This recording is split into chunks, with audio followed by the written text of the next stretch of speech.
Okay, good evening, everybody. I'm going to call to order this Perrysburg Board of Education regular board meeting on this Tuesday, February 20th, 2024. Mr. Drewer, roll call, please. Ms. Roland Miller. Here. Ms. Larimer. Here. Ms. Minke. Dr. Reffert. Here. Mr. Bennington. Here. Please stand for the Pledge of Allegiance. I pledge allegiance to the flag of the United States of America and to the republic for which it stands, one nation, under God, indivisible, with liberty and justice for all.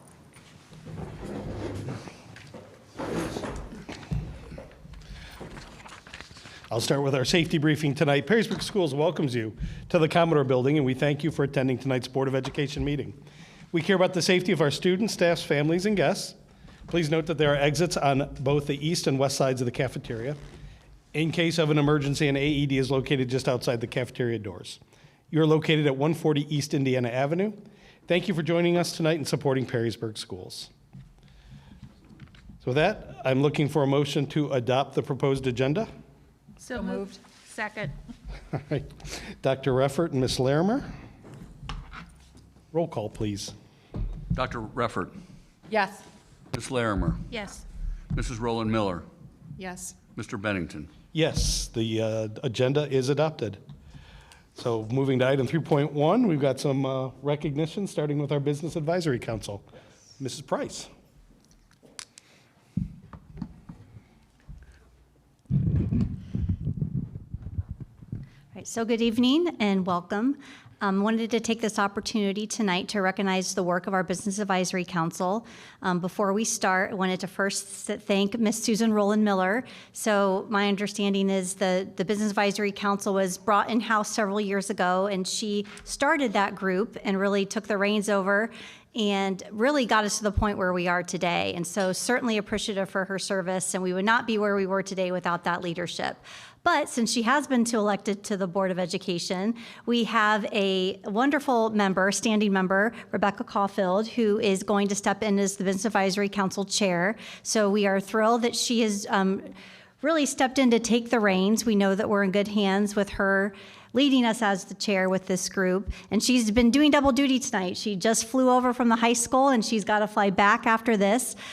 So we're, again, grateful for Susan's service and certainly welcoming Ms. Caulfield. And I'm going to let her explain some of the work of the Business Advisory Council as it pertains to the Business Advisory Council plan. There's an annual requirement to make a joint statement regarding the work of the Business Advisory Council with the board. And so that the full statement is in the agenda and it's posted. It'll be approved. It'll be posted for anyone that wants to review it, but I'll let Ms. Caulfield go ahead and report on some of the work of the Business Advisory Council over the past year. Hi, good evening. Thank you for working around my chair momming. So the mission of the Business Advisory Council is to provide support to and recommendations for the school district's efforts to provide students opportunities to develop professional skills and explore careers through work-based learning experiences and community service. That's a lot. So I'm going to brief you on what it is that we've done this year. We had 4 BAC meetings this year, and in those meetings, the BAC gave advisory counsel to various staff and board members of Perrysburg Schools on their initiatives within the school district. So there were 7 initiatives that took place this year that we gave advice on. Number 1, high school and junior high school career and college lunch and learns. These are experiences where the kids can have informal meetings with professional people or college advisors to learn about their options for the future. Second was a career fair based on career clusters of interest. A repeat theme that you will see in any kind of BAC activity is linking back school programming options to career potential pathways. And this is an excellent example where they go in career clusters of interest to track back to careers. The third was career exploration through field trips. So these are small groups that went out into the real world to observe real life workplaces. Fourth was classroom guest speakers. This is a great opportunity where the actual subject matter of the classroom has a professional that relates to that subject matter, so they get to give the kids a tangible understanding of the things they're learning and how those apply to their future career. The 5th is High School Career Day. This is a really nice opportunity because during High School Career Day, they separate the kids based on their sort of vantage point in where they're at. So the freshmen and the sophomores are just beginning this journey. They attend sessions led by several different professionals in the community, so they get an overview on all kinds of professional pathways they can choose. The juniors are sort of graduating out of that, and so they are really doing shadowing experiences. So they've sampled careers here and there, and now they go into a workplace and they shadow someone for a full day and figure out what it is we do all the time at work. The 6th thing is mock interviews. These take place in the fall and the spring. These are nice opportunities where the students have preparation, where they learn about how to take things they're learning in school and talk about them as reasons they might be employable. And professionals get to give them feedback on what they can improve on or things they should highlight. And lastly, high school internships. In this case, we have real-world experiences that are more than just a day. So they might spend extended periods of time over a whole semester or spend the summer working in a workplace and learning what that career opportunity looks like. So this past year was the 2nd year that we've had Miss Albright, who is the coordinator for careers and community service liaison. That's quite a mouthful. I was a member of the VAC for a short period of time before we had Miss Albright, and now I've had the pleasure of working with her for a long period of time. I cannot say with enough emphasis how valuable she's been in taking the advice and the information and the theories and plans we have and actually bringing them to life. What she's done in 2 years is amazing, and I cannot wait to see what she does further. And lastly, I give gratitude to Ms. Roland Miller. You championed this program. You set it up for it to be a seamless transition. I appreciate that, and so does the school district. So for 2024, we're going to be looking to expand membership. We're reaching that sort of tipping point where the original people will be cycling out, so we'll need to backfill those. We are going to be looking for people who have a wide range of educational background, whether that's a technical, associate's, bachelor's, or beyond sort of degree. We want to represent a cross-section of the economy, healthcare, manufacturing, NGOs, et cetera. We're looking for professionals that can give feedback not only on the current career landscape, but more particularly what it will look like in the future when these students are working professionals. So we will continue to provide holistic feedback to the staff and board on how your initiatives at Perrysburg Schools are helping your students become the workforce of our future. Great. Thank you very much. Ms. Roland Miller, any parting shots or advice? Or I was very, one, thank you for saying yes when we asked you to be chair. I was very embarrassed when you said to me, oh, I thought this was your idea. And so I want to be very clear that this, that Mr. Hostler and at that time Treasurer Harrington and I, and then Ms. Katie Anstead, that there's been a lot of hands in this. I just get to be the thorn in everyone's side that kept it moving, and you get to now do that. So I'm grateful for that, and I just want to echo your comments about Ms. Albright and her influence and impact that she's having in her role and what a difference that is going to really make, and I think has allowed the Business Advisory Council to really feel that the advice that they're giving is actually landing somewhere. So she's been a great addition to the staff. Yeah, thanks. Well, again, thank you for your service and congratulations on a successful transition. I am excited on behalf of the board. Thank you, as Ms. Roland Miller said, for stepping in. And I know that the BAC is going to be in great shape with you leading it. Thank you. And off you go to your next event. Ask a busy person. That's right. Okay, next on the agenda, we have, I think we're going to dispense with the 5-minute break. If everybody's okay, we'll reserve the right to do it later. I'm going to assume there is nobody has signed up for public participation this evening. So Mr. Hostler, that takes us to your superintendent's reports. All right. Well, we're very excited today to feature some very dedicated and important teachers. And oftentimes you hear about them, and we thought it would be a great opportunity to bring them in the flesh to talk about what they do and how important of a contribution they make to our students' lives. So with that, we'll ask our team to step up while I pull up the presentation. which they have made very exciting. Apparently my template wasn't gifted enough, so So, looking at it earlier today, it was nice to see a little different style there. yes, yes, No, yes. no offense. Okay, well, good evening, and thank you for inviting us to speak with you tonight. My name is Chris Martz, and I'm the Gifted Intervention Specialist at Fort Meigs Elementary, and I teach 3rd and 4th graders. Hi, I'm Jason Hunsinger. I am the 5th grade gifted ELA teacher at Hall Prairie. And Jesse Patterson, 7th grade ELA. All right. So I do not make cute presentations, so I gave some information, and I owe it all to Jesse here. This slide here, we just wanted to show you just is an overview of our gifted services in the continuum. So it starts in early elementary at the K level all the way through the high school. At the elementary level, we do have services in math and reading, and then when we get to the intermediate, again, math and reading, and then junior high and high school. So we just wanted to share that with you. All right. We have lots of responsibilities, and so I'm going to just talk about a few of them. Our first item is engage and empower learners. Engaging gifted learners is really important because they can be very selective learners. Some people call them underachievers, but no, they're selective learners.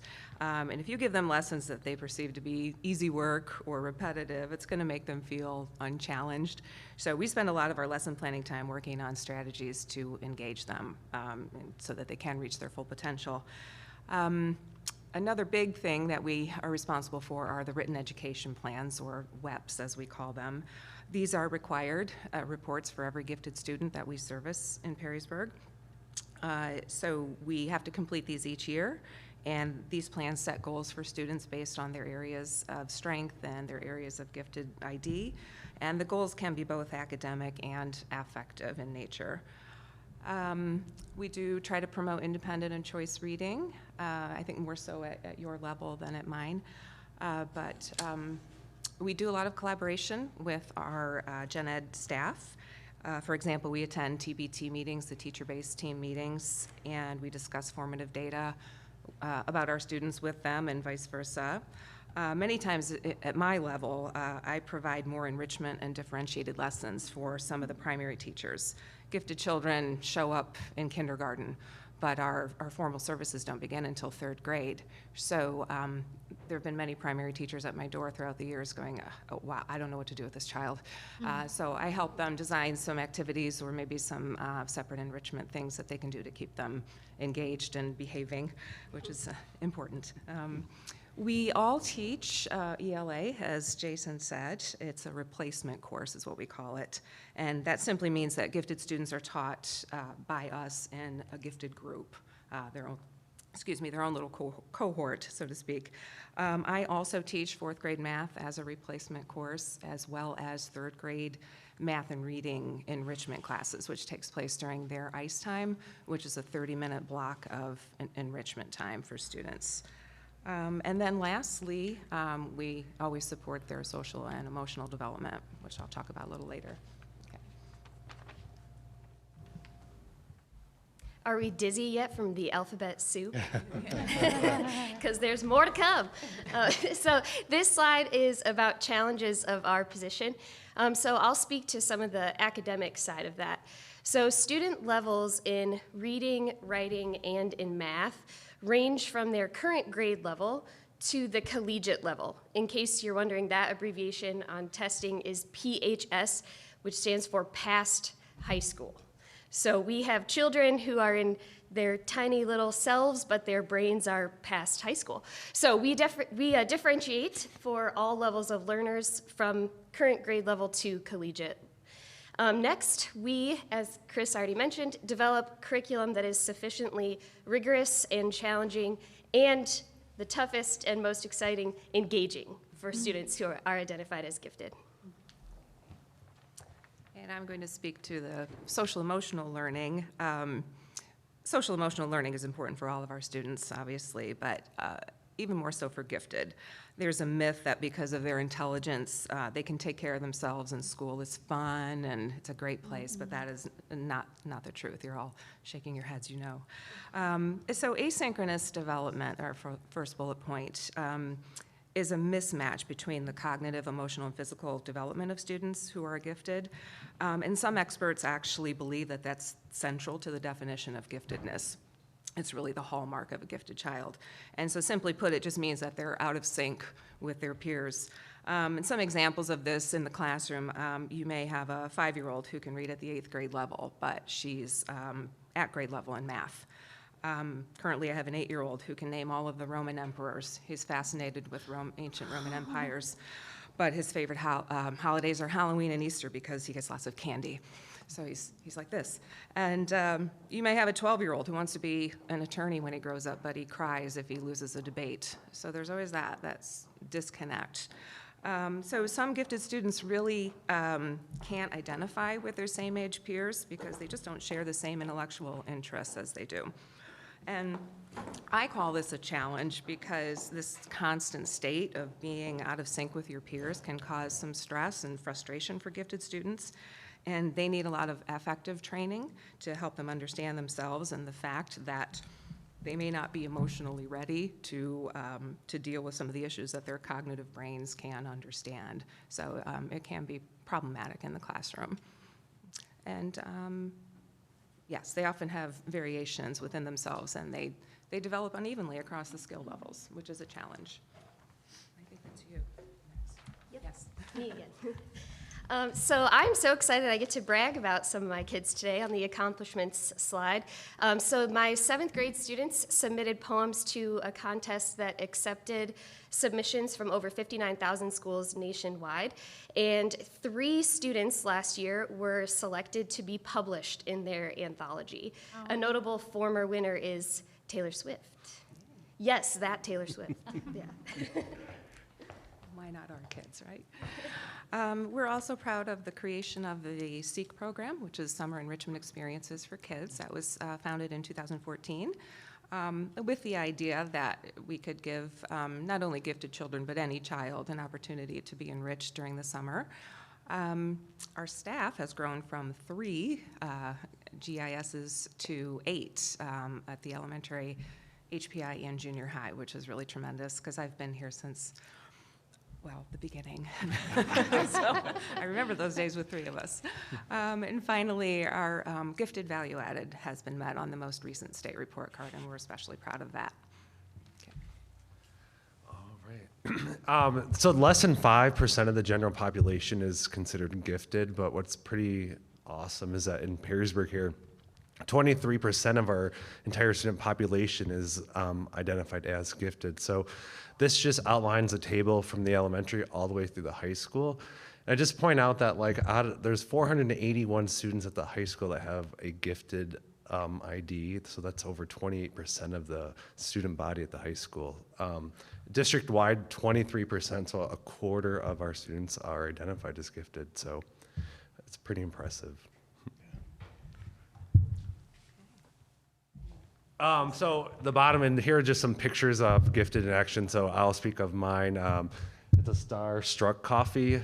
So each year around Christmas time, they have to read a novel at their level and then turn it into a children's pop-up book. And then we run a little coffee shop and share and present those. One of the biggest challenges that I see in my classroom is they're all very introverted, so they don't want to speak to anybody else. You give me an assignment, I'll do it, but don't make me work with somebody else. So this just really gets them engaged with their peers, and academically, they're very, very bright, and to push their social skills as well. So. And top left, that is the 7th grade ELA students. Every Friday we do First Chapter Friday, where it's exactly what it sounds like. They read the first chapter to their classmates. This helps them find independent reading that is at their level. As you might imagine, it's tough when you have someone reading at a collegiate level, but they can't quite read the content yet for adults. So we work to promote independent reading that is at their correct level, both academically speaking, the Lexile, the reading level, and also that it's safe and healthy for their age-appropriate level too. And the last image is a third grader. It's an example of an enrichment lesson that I did recently. We took advantage of the nice weather we had a couple weeks ago. And the students read a book about Katherine Johnson, who's the mathematician for NASA back that helped with the Apollo 11 mission. And so that's a bit of that affective, so they can identify with another gifted individual. But as an extension, I had them design space capsules that had to stay, had to land slowly. Parachute had to open, but we used coffee filters and tinfoil and string. So we had a good time, and they actually did work. And that is a young lady who joyfully was throwing that over the edge of the slide. But third grade's a lot of fun to work with. So thank you. What do you think? Okay. Thank you. I was interested, WEPs. Yes. Could you give a little more detail? Who requires those? Is that a state? Is that a district? And then what's the process again for? It is a state requirement. Okay. And so any student who receives gifted services is required to have a written education plan on file. And so typically we write those in the fall. I write them in time for parent-teacher conferences, and so parents have an opportunity to sit down and read it with you, and then require signatures, and it is filed, and then we renew it the next year. Or actually, I shouldn't say renew. We come up with new plans or new goals for them. And I would just like to add, we're so lucky here in Perrysburg because legally we have to identify students, but we don't have to provide those services to them. And I think it's just one more opportunity to show what a great school we are. Yeah, yeah. Is it just the three of you for all of our gifted students, or are there a bunch of you that There's do this? a total of 8 of us. There are Oh, four okay. elementary, one in each building, 2 at HBI and 2 at the junior high. Okay. Oh, and what happens for our high schoolers then? And then you've got your advanced placement courses, your honors courses, and that. That's so, true. Yeah, they funnel into those. Can you go back? I'm just going to piggyback off Eric's question, because 1,352 gifted students are identified in our district. Does that mean that you're writing 1,352? No, Okay. only if they're serviced. So currently I have 55 students on my caseload, so I wrote 55 webs this year. Okay. 68. 99. Not that you're counting. So that could identify students under the third grade, for Correct. instance. Correct, Okay. yes. Yes, so piggybacking on that, I was just fortunate to meet Chris Martz when Ryan, my oldest, was in elementary school. And having this overview, things have changed dramatically. He's now 25, explains a lot. When you have a kiddo going into, kindergarten, reading books, Harry Potter and above, and not knowing what to do with them. And you talk about not being able to service or, not providing services until grade 3, that you helped out immensely with kindergarten. Otherwise, yeah, that would have been disastrous even then. But yeah, to see all this is phenomenal. And to see what you do across the district, and those numbers are eye-opening, very eye-opening. We are very fortunate We are. that we're able to provide those services where, like you said, we only have to identify, we don't have to provide. Yeah, and speaking of identification, if I could add one more thing about the WEPs. So the plans are individualized for each student.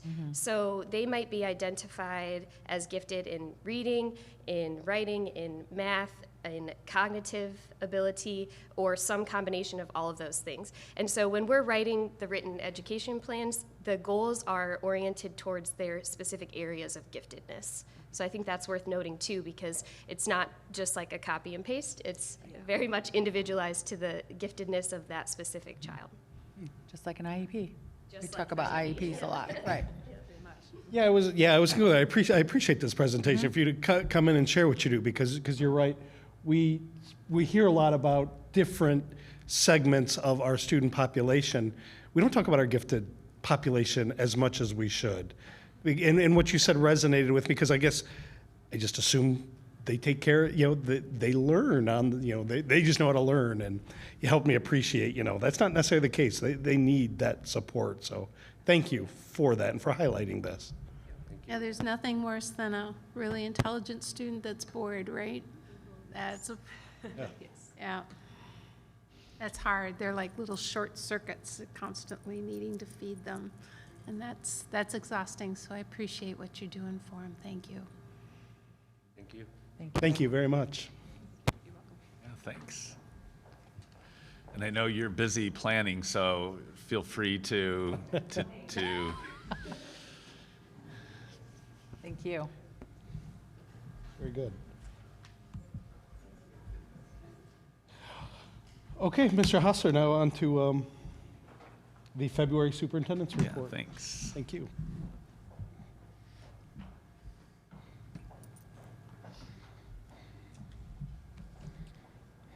Oh, the comfort of familiarity. Yeah, they were giving me grief that our template that I set was a little bit too stale. So yeah, so It's funny. that's why they're gifted teachers. So I wouldn't be among the 23%. So just You So- notice I had to ask what a WEPS is and how that works. So there's probably a story behind that. yes. So wanted to highlight a couple of things. First of all, in last month, or earlier this month, we inducted 4 individuals to the Perrysburg High School Athletic Hall of Fame. So it was great to see and hear about the student athletes' accomplishments. And earlier in the year, the 1994 boys soccer team and 2012 girls soccer team were inducted separately at our first home opener. So Friday Night Football, which is a very popular event. But certainly getting to hear and meet the families and hear their stories, not only what they did in high school, but also beyond. And so not only were they successful here at their time as a Yellow Jacket, but they continue to be significant contributors to their community. So the Owens Community College has Passages, which is at their Center for Fine and Performing Arts, which is a beautiful facility. And we have 33 students that have exhibits, pieces of art that are on exhibit there. And they had a reception. We had a great turnout for support. This exhibit is open until March 29th. I think you can go to their website at Owens Community College and find out when it's open and take a look and see how well represented our students are there with their show. So there's awards and recognitions. They really do an outstanding job at Owens. So hats off to them for opening up their facilities for these students to be able to submit their work, and certainly very talented. Mock trial competition, we had some exceptional individuals and teams advance, and the world could use some outstanding attorneys, and I think there's a group there that they can aspire to be those kind of attorneys that we're proud of. So we're excited about what they were able to do and what they were able to accomplish. So getting back into the art, we do have the junior high has a group of students that are at Way Library, so a little closer to home. And so a number of students that are 60 pieces there from our junior high on exhibit. So if you get a chance, it's open, it runs through March 28th in the downstairs gallery during normal business hours. And here's just a few samplings of what is on display, and it's incredible that we're talking about junior high students. So it's no, we've talked a little bit about our student athletes who certainly were acknowledging their contribution and achievements, but also to see these other activities that our students are thriving. So there really is a place for a student who might not be this, but maybe is interested in that. And so just a great reminder of all the great things that our students have available to them. And that's what makes, the presentation, fun. Neighborhood bridges is something at the board retreat was talked about. And so just to follow up, we've been in operation for 10 months, 42 needs filled, and 737 students and families directly impacted by this program. So there's some information there about who they are and what they do. a QR code to kind of join or see how you can get involved and more about the program. But it's really networking and leveraging social connections and bridging, students' needs and families' needs with the community that might be able to help. And those needs cover a wide variety of things that people will throw out there, and it's wonderful to see the community respond like they have. It's hard to believe that kindergarten registration is opened, so we know that we're beginning to register kindergartners with the full-day kindergarten open for all students. That anxiety that Perrysburg kindergarten families experience and trying to be first in line and be the first ones to register, even though when we told them that there's going to be a guaranteed spot for them if they want it, it's nice to see parents not waking up in the middle of the night checking to see when they can log in. But we are well over 300 students that we're anticipating to register, and the numbers continue to grow, so we're excited for that. I think it was worth noting that we recognize students that are all state and state qualifiers, but I think it's important to spend a moment to acknowledge when you win 9 consecutive NLL championships. I think that's worthy of noting. So I am sure that we will have state qualifiers in this group, but it is their longest winning streak, a great tradition here, and we're very proud of what they do. So if you're looking for performing arts, these are some important dates coming up. And March, we begin with the Winter Band Concert, although I'm hoping winter is wrapped up by then, March 6th, though. But you can begin to see some of those events that are scheduled here. So lots of things going on as we kind of transition to the spring and all the things that brings, hopefully, for us. So I wanted to kind of move into some information regarding the ballot issue in March. So this is a familiar slide. It's one that shows that we're, the projection where we've grown and where we will be growing, what we could be doing in the future as we look towards 2040. This is probably the slide that best captures how growth happens in Perrysburg. When people come out to Perrysburg and study how growth happens, they pull birth records for Wood County and they kind of scratch their head and come up with a number, and that obviously never fits. And this is the reason why. So with this chart, in 2011, we had 312 kindergartners. Now those kindergartners today are 12th graders. They're probably well into their senior slide, the second semester of their senior year. And there are 400 of them. So they've added 88 students over the course of their 13 years here. This current junior class began with 321. They're at 465. They've added 144 students over the course of their time. And you can see on that right column, 88, 78, 98, 103. And when you stop and think about like a number like 103, our 7th graders, that's 4 teachers that have been added just to put it in perspective. And then you look at all the differences as they go through. You'll also know that our kindergarten classes have grown. So when you look at the early years, 312, 321, 347, just a few years before COVID, 394, 394. Of course, the COVID years, another 394, 375.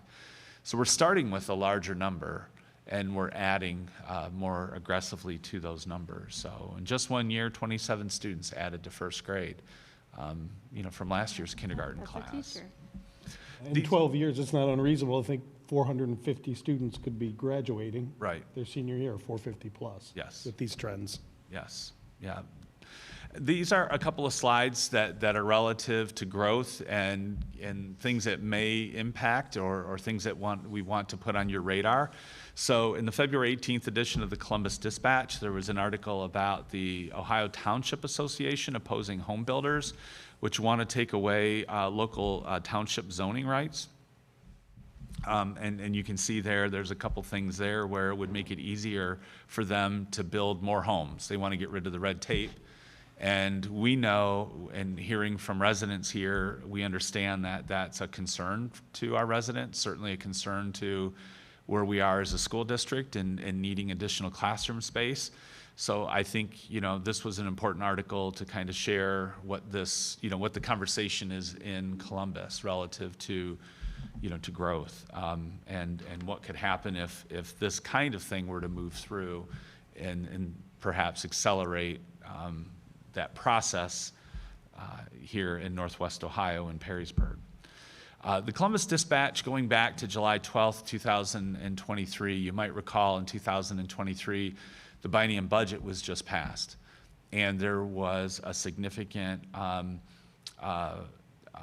change with school vouchers where public funds will go towards private school tuition. And over $8,000 for high school students that would be sent on behalf of that child, and over $6,000 on behalf of an elementary student to their private school. And in the Columbus Dispatch on July 12th, Senate President Matt Huffman said, the capacity issue is the next big issue on the horizon for school choice. If there's no place for you to go, then there's no school choice. And that's an interesting thing that was talked about then, because this was really days within this landmark legislation, which was celebrated by those who are in favor of choice. Right now, the state is looking at its capital budget, which happens in the off year of the biennium budget, which addresses significant state construction projects. And right now, there's some talk going through Columbus about using some of those funds to free up in a couple different ways to allow these state funds to go to private schools for school construction. So as we talk about school construction in Perrysburg and trailers and the things that we have to do to meet our needs, we certainly would appreciate more support from the state. We know we're OFCC, 30%, possible reimbursement. It's some years off, and I think it would be important for the state to take care of districts like Perrysburg first, give our taxpayers kind of a break with what they're feeling and experiencing. And certainly those funds would go a long way here in Perrysburg, considering how much taxes flow from our area down to Columbus. The program is really, from what I understand, is urban schools and also rural areas where there are no private schools as being a target for these kinds of state investments for private schools. We've talked about the impact of growth, and we've shared with folks that at the high school, for example, when we talk about growth and what it means, just taking a moment to pause to say, okay, what does that mean to our building, to our teachers, and to our students? So, when you think back to high school, you can remember that teacher, their classroom, the way they had it decorated and set up. Sometimes you would be invited back during that teacher's planning period to study, to do some makeup work. Maybe if you weren't on your best behavior, you got invited back. But at any rate, teachers having that classroom space is a big part of what we do. But right now we have 15 teachers that are on a cart that don't have that space. And also those 15 teachers are traveling throughout the day to wherever that teacher can find an open room. So it also eliminates that teacher's ability, that is their room, to have their planning period, invite students in to find space to meet, because they have to get out of there so that teachers that next teacher's coming in to teach their section. If you're a science teacher, maybe you're lucky, you find an open spot first period of the day, but then, next period, you're heading downstairs and you're in a social studies classroom. So as you're talking about, molecules, you're looking at pictures of, Lincoln and Nixon and Jimmy Carter, and so a little bit off there. But in all reality, we have 3 periods of the day where there are no open classrooms at the secondary level. At elementary schools, and that's really the focus, we understand that we have buildings that are well beyond their capacity, and that's been an important conversational piece as we gear up towards March 19th, explaining that. So from bathrooms to the size of cafeterias and the number of students that can be seated, we understand the challenges that faces. We also understand that every time a family moves in, every time there is a new street that comes online, we are essentially redistricting our school district, because we look at not the nearest building, which in a normal realm, if we had space, we would, but we look at where we have space, and we make those kind of decisions now.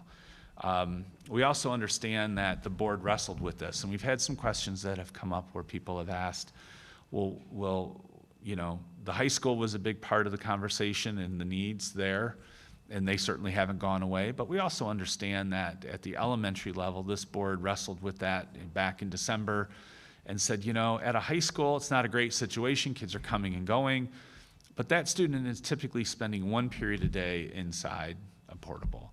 But at our elementaries, they're spending their entire day in the elementaries. And I think that was one of the things that triggered the board to say, let's tackle that issue first, as opposed to let's do the high school and come back and do the elementaries. The elementary is going to go, it's going to take longer. It's a little more complicated because it involves 4 buildings. So I appreciate the board saying, let's tackle that issue. We talk a lot about teacher retention and how important that is. And keep in mind, if you're a teacher and you're traveling from upstairs to downstairs and then back upstairs, that's not a great day. It adds to that day, to that experience. And if you're out in a portable, and our teachers do a great job of making it very inviting, but we're worried about that and the impact that would have. There is a cost of doing nothing, and we understand that that solution of doing nothing is actually doing something. And doing nothing means more portables, converting more space that was once used for a different purpose into classrooms. When we toured Fort Meigs, that was the first elementary we toured, and they took us into Chris Mart's classroom that was actually originally a storage room. And it was there was a door that leads to some of the mechanicals, and we understand that that's what we begin to do here. The other impact, and I was speaking with folks at Hall Prairie today, which isn't part of this, but it was really important, and they asked great questions, and one of them is that the cost of doing nothing impacts all of us, whether you're in an elementary building or high school building or at HPI, where this won't impact you directly, but it does impact you directly. You recall, this slide was actually taken from Mr. Drewier's, I don't want to steal his thunder, but is from his November 2023 5-year forecast. After the levy was defeated, we needed to begin to set some funds aside to buy portables, to buy desks, to do the things that we know we're going to need to do if nothing changes. And you can see the increases where, sure, a number of years ago, it was $50,000 a year set aside for some of this, to now we're looking at $500,000, $1.5 million, and $1 million being set aside, knowing that we're going to be needing to do these kinds of things. When we did our tour at Toth Elementary, we designated an area where that's where a portable will go. That's the next portable at an elementary level. So it's important. We're still eligible for OFCC until July 2024. So this fits conveniently in that window where we can still benefit from that possible 30% reimbursement for our projects. I think this was surprising as we've gone out and talked to folks about our elementary schools, but the average age of our elementary schools here in Perrysburg is 54 years old. And for those of you that are 54 and older, you realize that things begin to break down and maybe not work the way that they're intentionally designed, and there might need to be some upgrades. So when you look at our buildings, and then looking at 2040, the ages of those buildings in 2040 will be 71 years. So using the analogy of investing in if you want to hand off a car to your child and let them drive it for the next 10 years, what are the things that you need to do to that car to keep it on the road safely? That's what this bond issue attempts to do, is identifying those things that we need to do to keep these buildings on the road safely for the next generation of Perrysburg students. We have excellent facilities, and the first stop was at Fort Meigs. And someone asked a question at the end about, maintenance, and we just reminded them that the carpeting in Fort Meigs Library is the original carpeting, and it looks great. And some people were commenting, it's like, this looks better than the carpeting at my home. And so we have great pride. And today, as we were kind of going around Woodland Elementary, which is our next stop on the tour, some of the original desks, from 1979 we're relying on them every day. So we take very good care of what we do. It's really a simple math problem when you begin to think about, in 2040, the projected number of K-4 students is close to 1,000. And we know if we want to do what we need to do with preschool and bringing it back to the right side of the river, opening up that building to our preschool, almost over 200 preschool students, expanding some of the great programming that we have at the Perrysburg Heights Community Center, and replicating that for our students at the junior high and high school. We know that there's 483 students that we know we want to move into that, into that mix with the 900 that we need to account for. And when you divide that by the number of students, we know that we're going to need approximately 60 classrooms to do that, to meet that projection. This ballot issue will bring 69 classrooms to the district. So we didn't undershoot. We're not projecting to undershoot.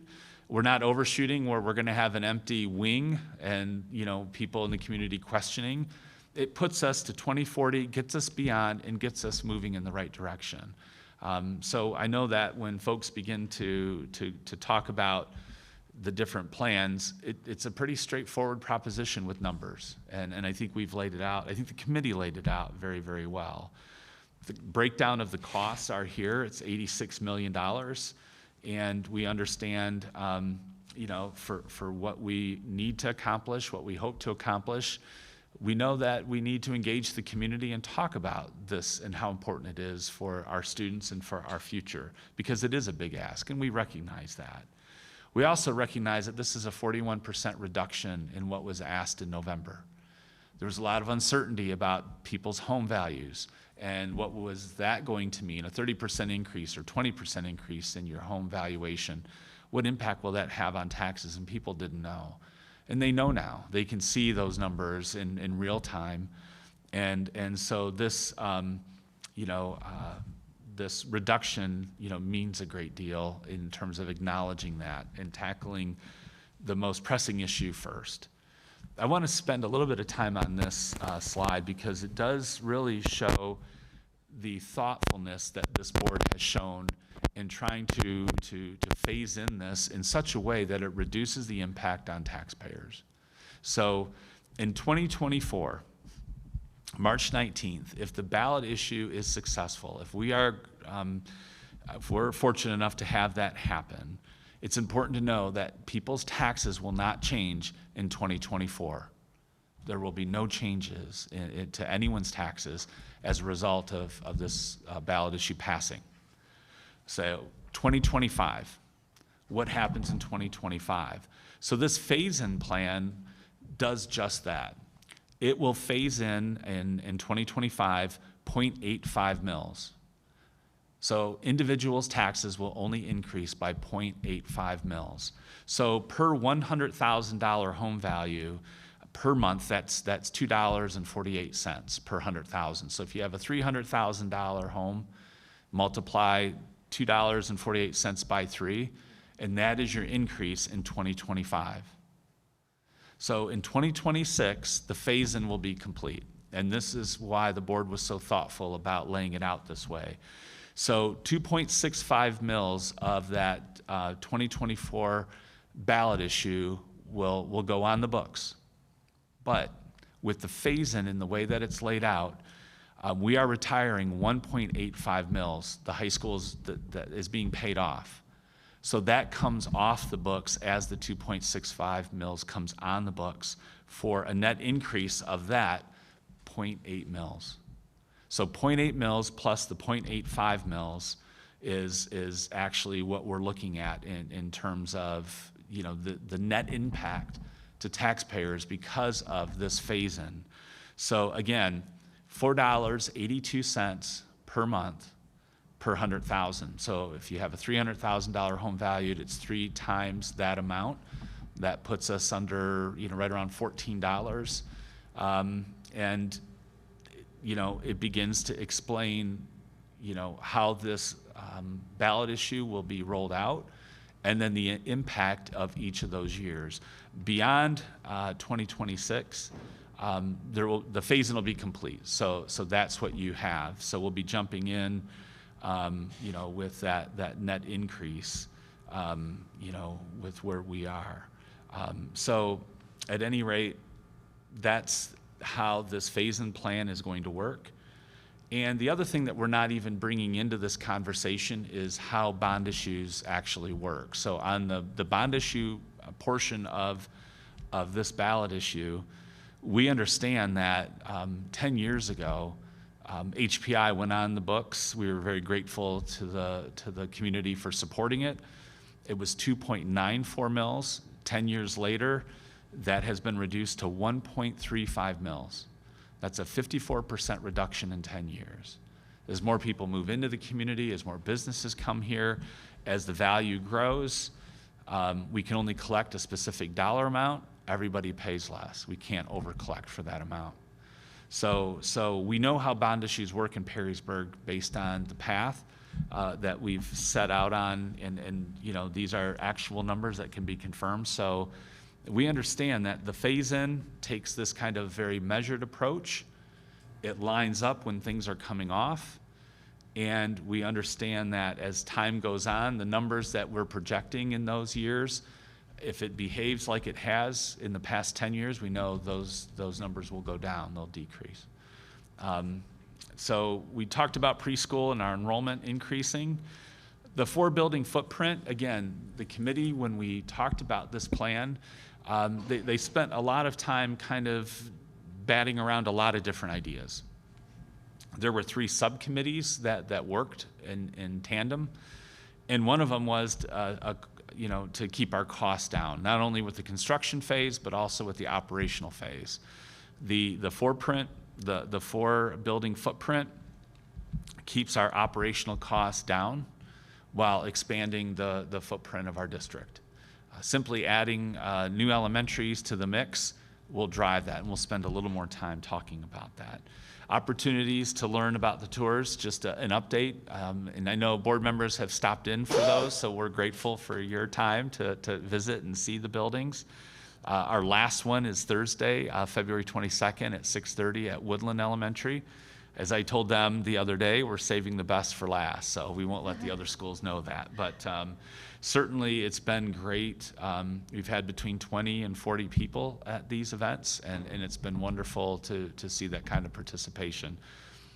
We've had some families that think that this is a tour of their school, and they bring their youngsters along, and it's a little bit of that and more. We've had some folks that attended these schools years and years ago that just would like to take a look around and see. So it's great to have those conversations, in addition to people that want to learn more about the ballot issue. So what we're hearing, we're hearing things like, well, they didn't make any cuts to this plan, and they're just phasing in the original plan.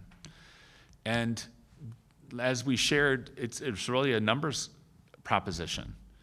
We know, based on the estimate of how many students that we'll have in K-4 in 2040, and we know how many classrooms we're going to need for that. And as I shared with the board, we're not overshooting it, and we're not, most importantly, undershooting it either. So the folks that are saying, let's cut, well, what do we cut? Is it the number of classrooms? Is it keeping the buildings in play without setting any money aside to keep the car on the road? So we think the committee did a great job of really outlining the necessities here, because that's what this ballot issue is really addressing, are these necessities. If one new elementary costs $36 million, why not add 2 and keep the other 4 versus the plan. And again, we talk a little bit about this, this plan being something that is thoughtful about the operational component. So operational components is staffing, but it's also keeping those buildings operational. So for example, you have 2 brand new elementaries, you have 4 older elementaries, and we'll be pulling money from the general fund to keep those buildings updated and doing the things we need to do to keep those cars on the road, so to speak. So that's going to pull and drain money out of the general fund unless we have a separate, increasing the PI or something, and that leads to people's taxes. The other issue is if you're bringing 2 new elementaries on, that's 2 additional principals. It's 4 additional secretaries. It is 6 additional custodians. And you just start to go down the list of all, the cafeteria staff and playground monitors and all the things that go into operating a building. And that is going to lead to us needing additional operating funds, which again leads back to asking voters for their support to do that. The committee considered and weighed all those different options and felt this plan was a great balance between meeting the needs of growth in a responsible way and also respecting keeping operational costs down. Didn't the facilities committee recommend demolishing Frank and Toth by 57%, and why didn't the board accept the recommendation? Well, if you go to the tape and you look at the presentation that the committee made in March at a special board meeting, the board did accept the recommendation. This elementary portion is what the committee recommended. During the 14-month process, there was a conversation about, what should we do? Let's talk through what should we do? What are the different options? And there was a poll everywhere that people did in the middle of the process. Well, that's the beauty of this process is people began to ask questions and learn more and more. And when as I explained the process with this committee, it was a little exhausting because we had people that came in and said, we need 2 high schools.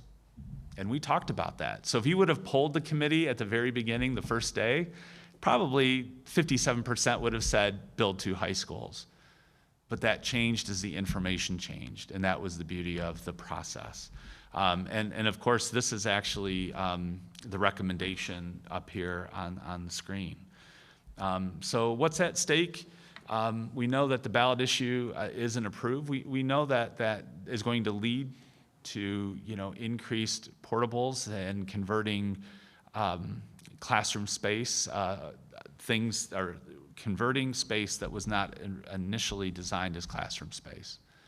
We know that will be the future. And if that happens, then we'll do the very best we can to address that. We also understand that it will continue to drain on the general fund, the operational budget, because that's where we have to go to pull funds out to make sure that we're taking care of the buildings and we're finding space for children. We don't have the luxury of turning the light off and saying no one's here. That new family pulls up to central office, we don't turn the lights off and pull the curtain down and be real quiet. We're proud to take them. We're honored to take them. And, we don't have that option. I know folks, as we're getting close to the ballot, talk about, the impact that this has on the community. And rightly so, I think we say we're simply reacting to what's happening in the community. The 2 townships, the city, they're doing things according to their, planning and zoning and their rules and guidelines. That is permitting more homes being sold and built and apartments being constructed. That's not the school. This board didn't vote on that. But we certainly hear about that dissatisfaction. But I don't think the board is to blame for those decisions in those communities. So at any rate, we're excited to continue the dialogue, and we know we remain a destination district and work through those challenges.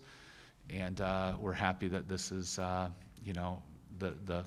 fight that we're taking to make sure the community will make an informed decision. At the end of the day, that's all we can ask for, and we'll do the best with what we're given and grateful. So So that's it. Open up to any thoughts or questions. Thank you. Mr. Hostler, any questions or comments for Tom? I did have a question, but I didn't write it down, so let me see if I can find out where it was at.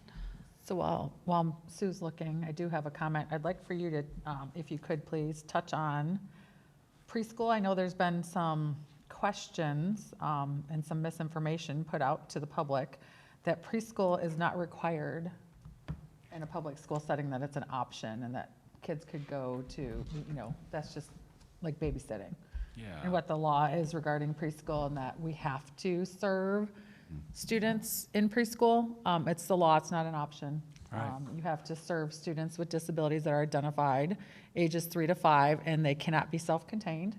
They have to be serviced with children considered non-disabled. So it's not just babysitting or services, because parents don't want them at home. It's the law. So I was pretty offended when I saw a comment and heard it from somebody that said, Perrysburg doesn't need preschool. Why do we have preschool? Those parents don't want them at home. Well, because it's the law. And again, I have, huge problems with people who create their own facts. So let's put it out there. It's not gen ed preschool.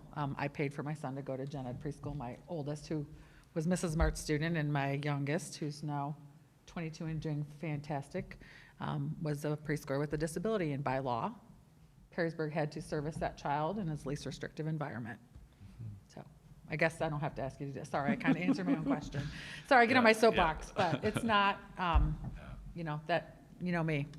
An inclusion that kind of offends me when people put that out there and they don't know the facts and the truth. So, and looking at the new preschool rules too, and we were talking about class sizes, that if we do get, say you have 25 move-ins in kindergarten, those could be 20 of those could be students with disabilities, and they might only have 8 kids in a class. So that's not your 25. For a class, that could be 3 teachers. So it depends on what the disability is too. Sorry, Mr. Hostler, I answered my own question. Hey, I like it when that happens. Takes off the pressure. Other questions, comments? No, I can't find it. Could you say a little bit more about that post-July 2024, that the OFCC funding is no longer available?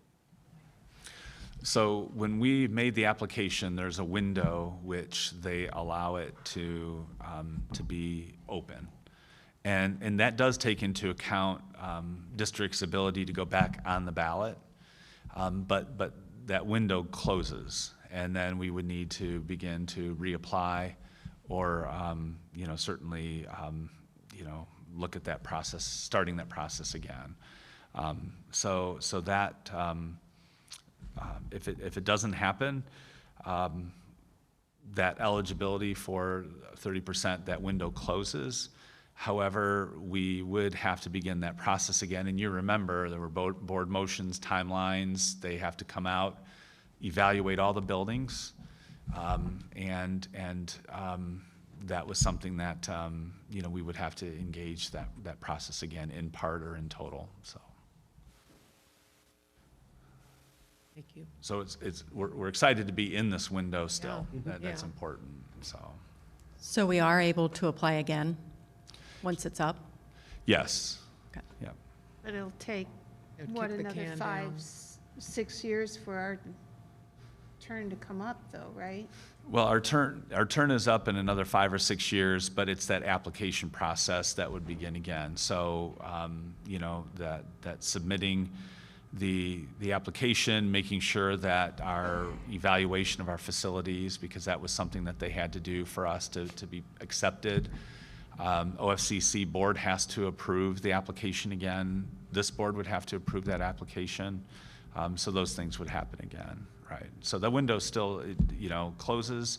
The process would have to start again. The biggest risk is when our number does come up and we don't deliver, then you go back down to the bottom of the list. Yeah, that's what I was So remembering. we're not changing positions. We're just keeping that process rolling. So.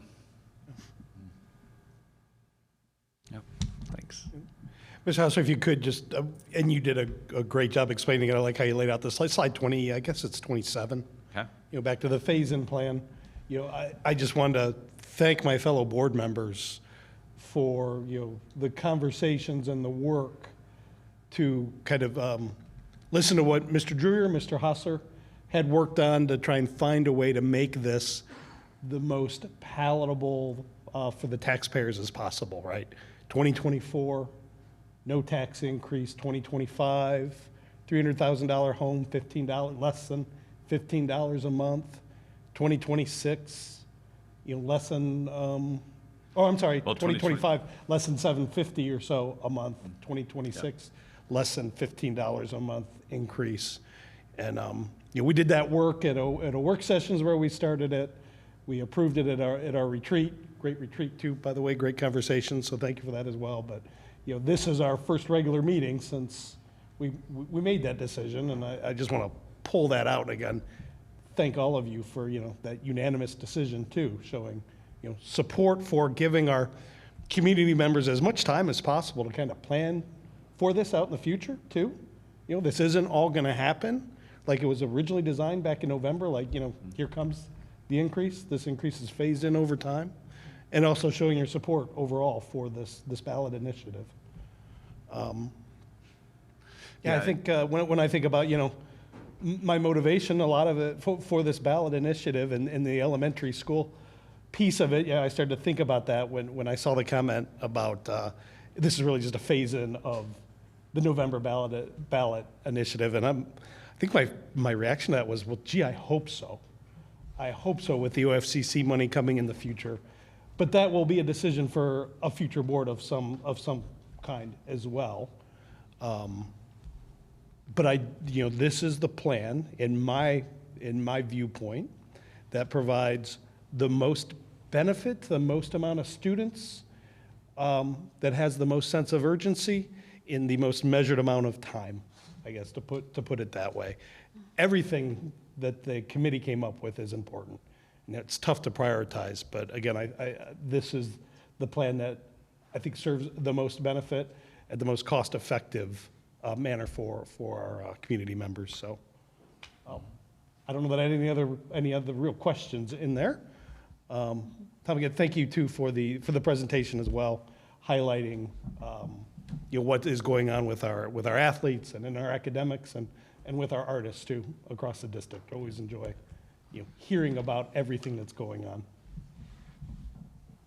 Any other questions, any other comments from Mr. Hostler? Okay.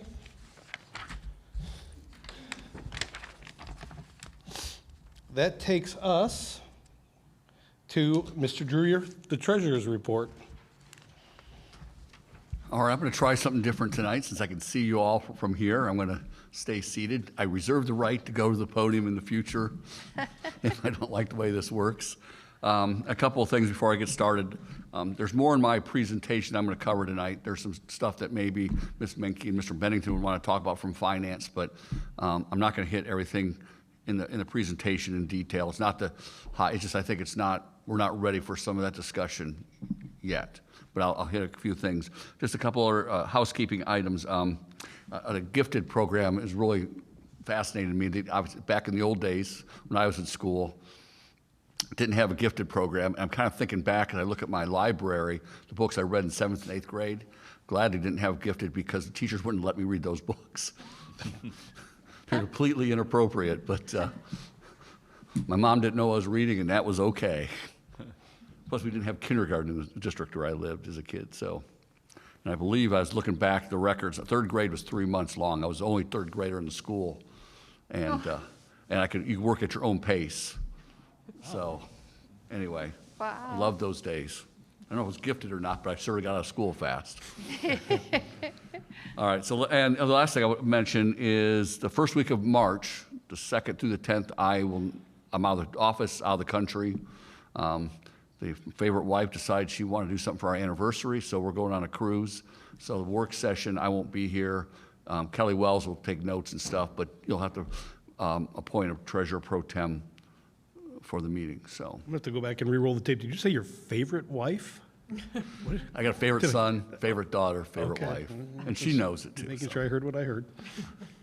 Is this a typo? Is it January 23 or is it? Oh, It is a January, yeah, because we're February, talking about January financials.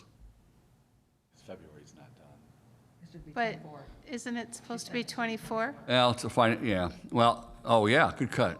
See, Finance Committee, you didn't pick this up. Sorry. Counted on See, you you needed guys. the grammar Nazi. Yeah. Between Sorry. Sue and Susan, I'll be getting straight here one of these days, so. So let me give you an update. So, this one's right, though. Just trying to confuse me. No, okay. It's so easy to do. All right, here we go. See, it's right. Thank There you go. Thanks, It was Tom. right all along. It All was right, just so my there we go. eyes. That one was right to begin with, FY '24. Okay, so just the same old details here. Start down here, we're at 78 true cash days. This is our low cash point of the year, and 18 days better than last year at this time. Revenues are 2.7% ahead. Expenses are 3.5%. But I would highlight a couple things. In the red box, income tax, you see, is down 4.2% year over year. That's being driven by non-withholding across the state. Don't know what's there. I'm guessing that I'll have to, adjust the forecast a little bit down income tax. The withholding has grown 5+%, but the non-withholding, which is typically businesses, agriculture, that kind of thing, on that. And also, because we're a traditional income tax, it's anyone who's paying 1040 tax that doesn't have a paycheck who's getting a deduction. So all that, that's why it's kind of like wait and see. We get through April 15th and they get their state filing, because they know school taxes is filed through the state. So anyway, so I'm hoping it's an aberration, but we'll just have to wait and see. Well, our next income tax payment is at the end of March, and then obviously we'll know. Down here in the purple box, our net cash flow is negative $316,000 for the year, and that's primarily a timing issue on our tax advance. We didn't get a tax advance in January like we normally do because tax bills went out late, collection was a little bit slow. I had a conversation with the county auditor, and Matt's really good talking through that. He goes, I can give you a little bit of something. I said, no, we're not desperate. Matt knows I want the money because I'd rather make money on it than the county making money on it. But that money was received in February. We did get the money in We February. get the money in February, and in the February report, we should see a significant surplus. Yes, yeah, it'll swing the other way. Yep. So anyway, so we're tracking about what we expect. There's the cash balance, the same trend year over year. And I like to emphasize, people, that's a lot of, $16 million is a lot of money. But that's 78 days of operation. So if you think about that, it's an important number, but it's not as good as I'd like be, but that's just the way it's going to be. And then if you notice, like the green line back from 2020, that point we still had cash in the bank, but we were probably borrowing to make payroll. Because payroll's about $2 million, so $4 million a month is payroll. So if you think about having $4 million in the bank, we're not paying bills, or we're delaying bills, or going to, there is a program, short-term loan program stuff. I don't want to ever get that again, but that's, so we're good right now. So we start talking about the 5-year forecast again, those are the conversations. Oh, you got cash, you're okay. Remember, but not necessarily. So, any questions on any of this? So, we're 58% of the way through the year. Our interest earnings continue to be strong. We're making almost 5% on our short-term money. It's unheard of. We talked about income taxes, and expenses are good. I hate to say it. It's just like don't want to jinx myself, but the staff and the building's done a really good job on supplies. Our supply spending is in good shape right now. One of the things I emphasize with the buildings is if you don't need to spend it, don't spend it. I'm not going to cut your budget next year just because you didn't spend it this year, right? Don't spend it because you have it. Let's spend it if you need it, and we'll have those conversations. So we're just getting ready to start budgeting now. Here in the next couple of weeks, I'll be meeting with all the building principals, and we'll be having these conversations also. Any questions on where we are? Tracking right, really kind of where we expect to be at this point. A little ups and downs, but that's to be expected. I want to show one more slide here. I just want to talk briefly about income tax. We, as you I hope you know, we have a 5.5% traditional tax, which means essentially your income tax is taxed like on 1040. The alternative, oops, how do I change slide? And that generates about $10 million a year, as you can see. And the beauty of income taxes, obviously, as incomes go up, we get natural increases versus property taxes where as valuations go up, until this year for the first time, the effective millage dropped. Now we're at the 20 mil floor on some of those property taxes will get some natural increase. There is an alternative, and that's called an earned income tax. I call it a paycheck tax. Essentially, if you get a paycheck and you live in the district, it's taxed versus a 1040 incomes, where fixed income, passive income might be taxed. And the reason there's a differentiation there is, and the reason we even bring it up is, we talk about how could we potentially benefit our seniors who are struggling with, property tax increases. One is, well, instead of having a traditional income tax, we have an earned income tax. Again, at this point, I'm just kind of sharing some baseline for you. For us, if we would switch from a traditional to an earned, it would increase our income tax to 0.75. So those of us who have paychecks, your taxes would go up, but those who have passive and fixed it, would not. Essentially, the tax burden would shift. So I just want to make that distinction going forward as we talk about this. We start talking about November, and people say, "Are you talking about options?" This is the conversations we'll have in finance, and then eventually, as a board, I think you'll want to have that conversation. You may take a look at it and say, "Stop. We don't want to go down that road," but I think we at least need to consider the options. And so there's a couple more slides in this presentation I'm not going to talk about tonight, but they do essentially that. And Eric and Laura, if you guys want to talk about it later, you can bring it up. But I don't think we're ready for that conversation really yet. Last thing, and I talked with finance, we talked about my office calendar and stuff we have going on in the fiscal office. So, and those notes are attached in board docs if you want to look at it. I've attached our fiscal calendar. It's kind of our tickler calendar in the fiscal office for all things we have to do each month.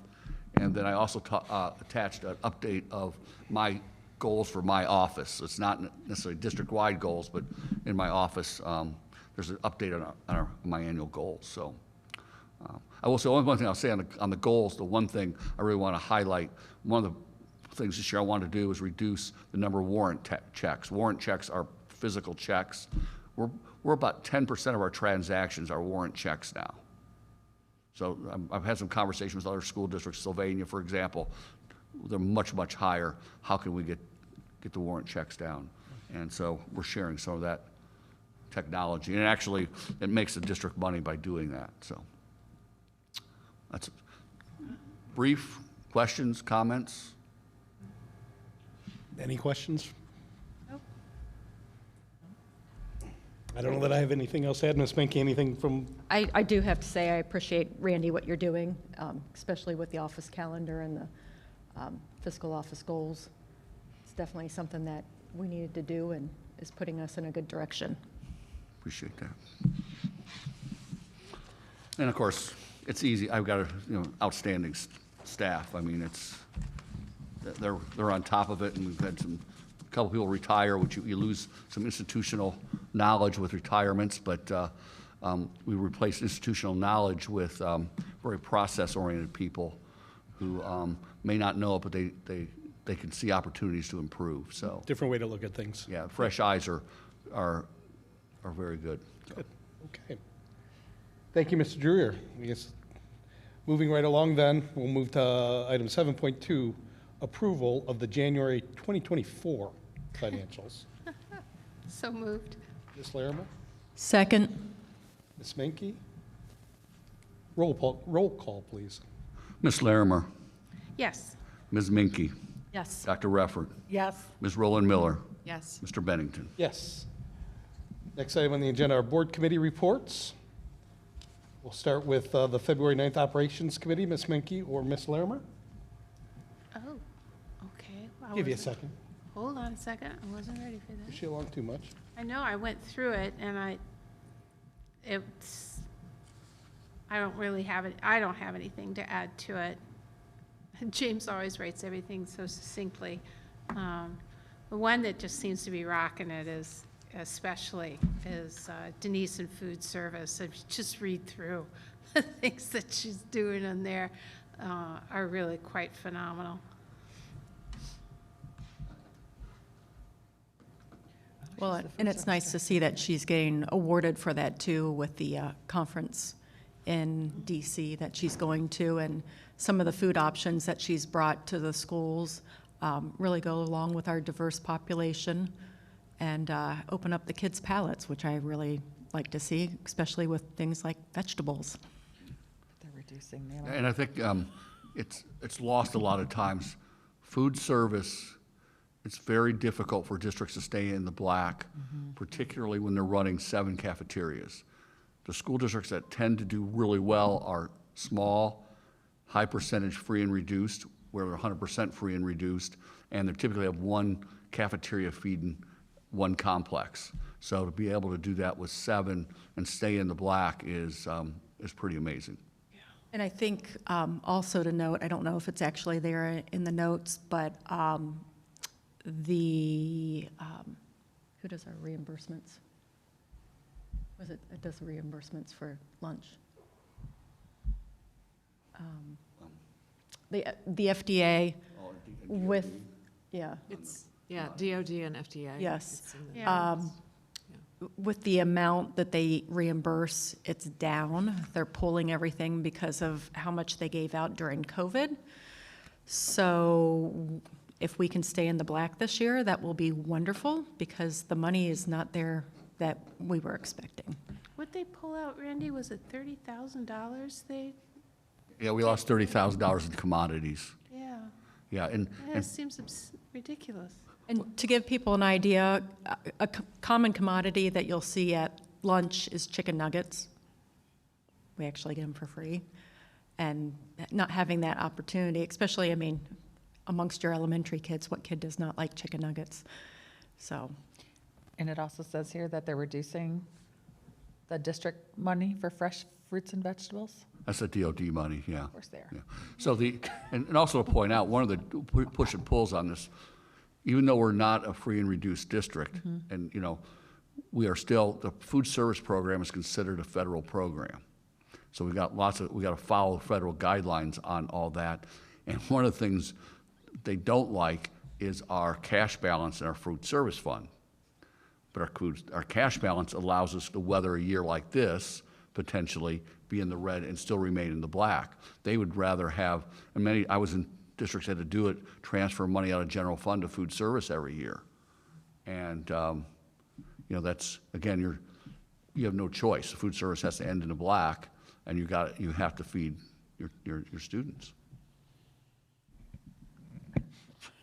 Well, this is great work just scattered throughout this report, right? Looking for again, Denise going to I love this Charging of the Hill Award, where she's going to get to talk to senators in Congress about problems with school lunches, then the transportation, you know, applying for propane grants or for buses and additional EPA grants, operations saving $82,000 on OSC programs. I mean, Right. that is always just, you know, so cost conscious and trying to squeeze every dollar they can, be it by getting grants or saving on operating costs. So that's just always great to read and see. Yeah, and James, just so you guys know, he's unsung hero. That, you know, some people might see that position and go, why do you need it? It's for these kinds of things, because he is a great gatekeeper. As the purchasing manager for the district, he looks at things and go, no, we can do this better. And for example, you know, going to district-wide paper purchasing this year, even though paper prices are up, but we're probably saving at least 20% versus the buildings ordered on their own. Because they'd order, you know, 50 cases where James can buy a truckload at a time. That's incredible. Okay, thank you. We've already heard about the February 16th Finance Committee, Curriculum Committee. Ms. Roland Miller, would you like, that's the Teaching and Learning Committee? Okay, I'll start with you and while I pull up the notes. We've got a first look at the fees for next year, and actually in the elementary and junior high, there is proposed no changes, though just a couple changes related to the robotics and engineering. In the high school, decrease for 2 of the language classes. So I think what was interesting to me about that is that every building, every principal, every teacher who requests fees is being asked to name what they're for, and so that there really is a reason behind those. So I thought that was helpful to hear about. We talked about the one needs assessment, which I think is, it's a process that'll is starting again this year. And it's, I think, a 3-year cycle. And I found it very interesting because I think there are so many amazing things that we hear about, that this is a process that also helps us identify where we want to continue to grow and where some of those critical parts are, and then putting a plan into place. And Mr. Schwartzmiller and the rest of the educators are a part of that. So that I think that's worthwhile looking at if people, there's some more information within the PDF that's attached to our agenda today. And then the last was there's also a great link, and I shared that with the board members of the video of Science of Reading. I think anyone who wants to understand what the difference is, it was really helpful to me to understand what's being asked, as well as all of, we also discussed the additional professional development that's going to be required of educators and the time for that. So that there are a lot of expectations along with the science of reading. Yeah. Yeah, thank you for sharing that video with the board members too. That was a nice, concise way to explain a very robust, difficult topic. Yeah. I think it's important to point out, and like the science of reading curriculum, and Tom can weigh in on this, that it's one of those things the state here has said, it's a mandate. We have a choice on which curriculum we use, whatever choice. They gave us some choices, but we could have been 1 year into a brand new curriculum, then we're going to have to change again, which is costly, right? We did have a choice, but we had to do it on a fast pace, and Mr. Schwartzmiller and his group. So there's a thing that doesn't show up necessarily as a mandate, but it is a mandate because that curriculum is not cheap. And they don't fund that to change the curriculum. So the science of reading, great, let's change the curriculum, but we're not going to give you any money for it. And the other thing is, no, curriculum changes are different. And they used to be, you buy your textbooks and stuff, you're one and done for 5 years or whatever the case. Now with this, with licensure, we're going to buy all the materials, do all the professional development for we could use it, buy the initial materials, but then we're going to pay a license every year to be able to use this material. So it's not a one and done like it used to be. You used to have a textbook cycle. We don't have that textbook cycle anymore. Essentially, you got to count and paying for curriculum every year. And a credit to Mr. Schwartzmiller and his team for, being agile and managing the change that's coming with this, particularly as Columbus is still sorting through all of their changes at the, I was going to say ODE, the Office of, help me out. Do. Yep, Oh, it's do? due. Thank you. Yeah, All right. Nobody Department of thought that one Education through. and Workforce, Workforce. Worst of I all. had to, when you Drip, said drip. "oh, do," I just started laughing. Sorry. Thank you, It's Ms. Roland Irish. Miller, for that report. The leprechauns are working. I believe, Communications Committee on February 7th. Anything to pull out there? Again, Rachel's done well with her notes. Note that she's starting an Instagram account, and she's trying to get that up and running.